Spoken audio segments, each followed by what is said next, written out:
বন্ধুরা, ক্রেজি বাং ফ্যামিলির তরফ থেকে শুভ নববর্ষ। এই পয়লা বৈশাখের অনেক অনেক শুভেচ্ছা তোমাদেরকে। আমি একাই শুভেচ্ছাটা আপাতত জানাচ্ছি, সৌমেন এলে সৌমেন জানিয়ে দেবে। অ্যাকচুয়ালি আজ সকালবেলা বলেছি যে আজকে আর ওই সকালে জলখাবার করতে ইচ্ছা করছে না। আমাদেরও তো ইচ্ছা করে নাকি যে কোনো বিশেষ বিশেষ দিনে আমরাও একটু ছুটি নিই। সকলের ছুটি থাকে কিন্তু আমাদের হাউস ওয়াইফদের কোনো ছুটি নেই। সেই জন্য ওকে বলেছি আজকের খাবারটা বাইরে থেকেই আনো। জানি না কি আনবে, আমার খুব ইচ্ছা করছিল একটু কচুরি, তরকারি, জিলাপি এসব খেতে, কিন্তু ফোন করে বললো পাইনি। তো আমি বলেছি যা পাও সেটাই নিয়ে এসো, বাইরে থেকে নিয়ে এসো। আমার ইচ্ছা করছে না আজকে জলখাবার বানাতে। আর এই যে পাশে কাজ হচ্ছে, এরাও কিন্তু ছুটি নেয়নি, এরা কাজ করছে। তো যাই হোক, আজকের দিনটা বলে আমরা ছোটোবেলায় শুনেছি যে বছরের শুরুটাকে ভালোভাবে শুরু করলে পুরো বছরটা ভালো যায়। তো সকলে আজকের দিনটা খুব ভালোভাবে কাটাও, সব কিছু শুভ শুভ হোক সকলে। আর সকালবেলা যেটা দেখালাম ওটা হলো মানে আমাদের একটা নিয়ম আছে, সকাল থেকে অনেকগুলো নিয়মই পালন করেছি। আমাদের ফার্স্ট রিচুয়ালস যেটা, সেটা হলো ভোরের বেলা উঠে এই পয়লা বৈশাখের আগে ঘরদোর পরিষ্কার করতে হয়। তো ভোরের বেলা উঠে সেই আবর্জনাগুলোকে সব পরিষ্কার করে দিই আর কি, মানে পুড়িয়ে দিই। আর তারপরে ওই যে তুলসী গাছে দেখছো, তুলসী গাছে আমাদের ওটা ঝাড়া বাঁধা বলে, ওটা একটা আমাদের স্ট্যান্ড বানানো আছে, ওটার ওপরেই দিই। অনেকে দড়ি দিয়ে ঝুলিয়ে দেয়, ওটা একটা মাটির ভাঁড় বা এরকম কিছু দিয়ে এই পুরো পয়লা বৈশাখ থেকে শুরু করে আর পুরো পয়লা বৈশাখের শেষে সংক্রান্তির দিন অবধি ওটাতে জল দেওয়া হয় রেগুলার সকালবেলা স্নান করে উঠে। আর সংক্রান্তির দিন ওটাকে খোলা হয়, তারপরে সেই দিনকে হরিলুট দেওয়া হয়। তো যাই হোক এইগুলো, আর আমার মনে হয় এই রিচুয়ালসটা না, ওই যে যেহেতু গরমকালে আমাদের গাছে অনেক সময় জল দিতে মনে থাকে না, সেই কারণে হয়তো এই রিচুয়ালসটা তৈরি হয়েছে, যাতে নিয়ম অনুযায়ী প্রত্যেক দিন আমরা তুলসী গাছে জল দিই। এবং তুলসী গাছ তো একটা আয়ুর্বেদিক গাছ, প্রচুর কাজে লাগে, সেই কারণেই হয়তো। তো চলো আজকে সারাদিন কি হয় দেখতে থাকো, সব কিছু তোমাদের সঙ্গে শেয়ার করব। আর এই দিকটা এই গাছগুলো আমি এই স্ট্যান্ড মতো করে উপর দিকে তুলে দিয়েছি, তার কারণ রোজ এই বিকালে ঝড় হচ্ছে, সব উল্টে পড়ে থাকছে। এই ওপরে ছিল গাছগুলো, আমি এখানে এই কাঠ দিয়ে উঁচু করে গাছগুলো দিয়েছি। তো চলো আজকে সারাদিন কি হয় দেখতে থাকো। সকালে সৌমেন বাড়ি থেকে কিনে এনেছিল ওই যে পেটাই পরোটা আর ঘুগনি, আর বাড়িতে আমি করে নিয়েছিলাম ডিম সিদ্ধ, ওটাই খাওয়া হয়েছে। আর তারপরে চলে এসেছি রান্নাঘরে। রান্না কিন্তু আমার মোটামুটি সব হয়ে গেছে, শুধু এই চিকেনটা বাকি। কিন্তু আজকে না একদম চিকেন খেতে ইচ্ছে করছিল না, ওই জন্য অল্প একটু চিকেন বানাচ্ছি, বাকিটা ফ্রিজে তুলে রেখেছি। এদিকে দেখো কষছি আমি চিকেনটা, আলুটাও ভেজে রেখে দিয়েছি। আর কি রান্না করেছি সেগুলো চলো তোমাদেরকে দেখিয়ে। এখানে আছে পোস্ত দিয়ে আলু ভাজা, করলা ভাজা, পটল ভাজা আর ঢ্যাঁড়স ভাজা। ঢ্যাঁড়সটা কিন্তু একটু মিষ্টি করে ভাজলে খুব সুন্দর লাগে। আর এই হলো লাল শাক ভাজা, মাছ ভাজা, মাছটা 2 পিসই আছে। এখানে 5 মেশালি সবজি, একটা মাছের মাথা দিয়ে চচ্চড়ি আর ডাল। আর চিকেনটা হলেই ব্যাস, রান্না কিন্তু পুরোপুরি শেষ হয়ে যাবে। আর চাটনি আগে থেকেই করা আছে।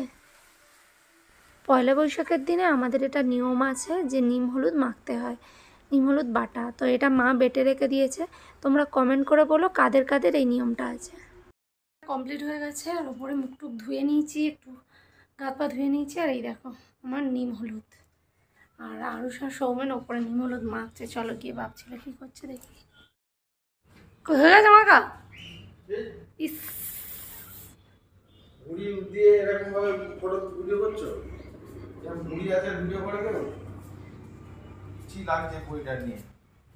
মাখা কি হয়ে গেছে নিম হলুদ?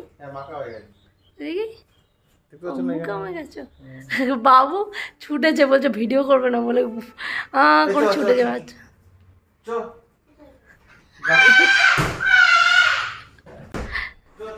আরও সৌমেন সব মেখে টেকে এখন স্নান করছে, আর আমি শুধু মুখটাতে মেখে নিচ্ছি। আর মা তো মাখেইনি। ছোটোবেলায় মাকে দেখতাম, মা এরকম বেটে দিত, আমাদের মাখার জন্য দিত, কিন্তু মা আর মাখতো না। আমি মাকে বকতামও যে তুমি কেন মাখো না, সবসময় সব কিছুতে সময় বের করতে হয়। এখন নিজে বুঝি যে সকলের জন্য সব কিছু করে দিলেও নিজেদের জন্য সময় বের করাটা ভীষণ টাফ হয়ে যায়। তো ওরা মেখে টেকে নিয়েছে, আর আমি শুধু মুখটাতেই মাখলাম।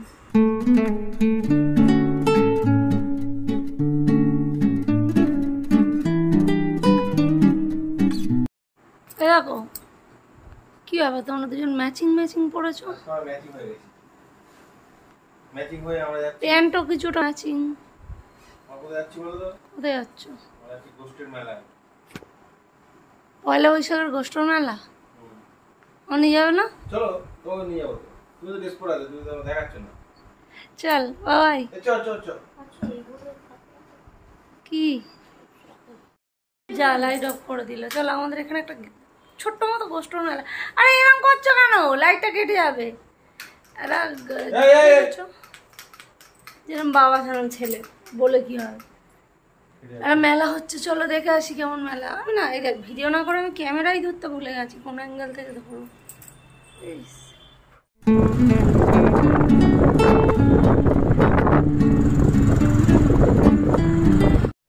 আমাদের বাড়ির পাশে একটা ছোট্ট মতো গোষ্ঠীর মেলা বসে, তো আমরা সেখানেই প্রতি বছর যাই। এবছরও গিয়েছিলাম, তো সেভাবে সেই মেলাটাতে ঘুরিনি। তারপর তোতা ফোন করলো যে আরেকটু দূরে গিয়ে একটা বড় মেলা বসে, সেখানে ওরা যাচ্ছে।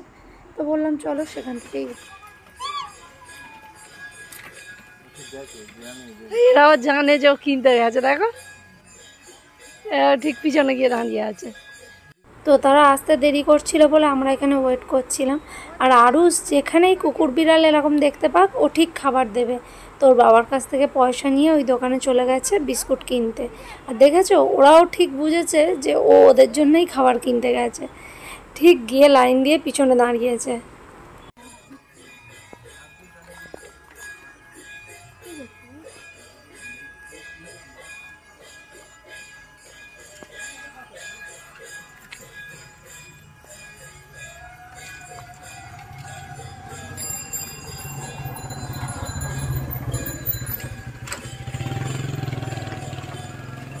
হয়ে গেছে আর আছে।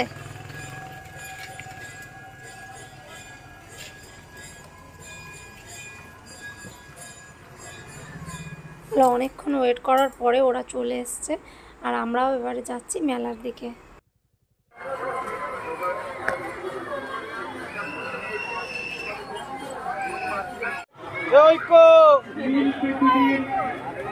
আমরা দাঁড়িয়ে আছি।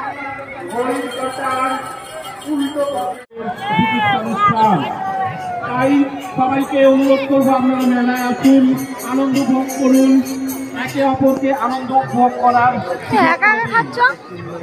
আপনাদের শুভকামনা ও সহযোগিতা আমাদের একান্ত।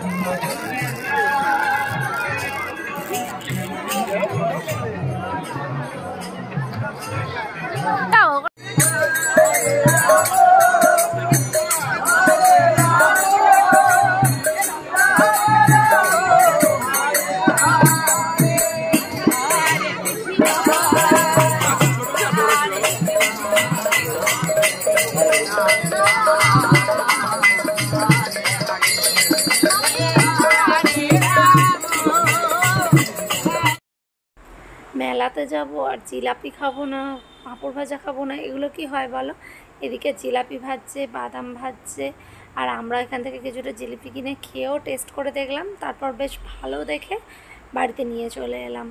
তো গ্রামের মেলা যেমন হয় ঠিক এই মেলাটা কিন্তু একদম প্রপার সেরকমই গ্রামের মেলা। আর এই দোকানটার জিনিসগুলো দেখছো এত সুন্দর, দামটাও কিন্তু অনেকটাই রিজনেবল।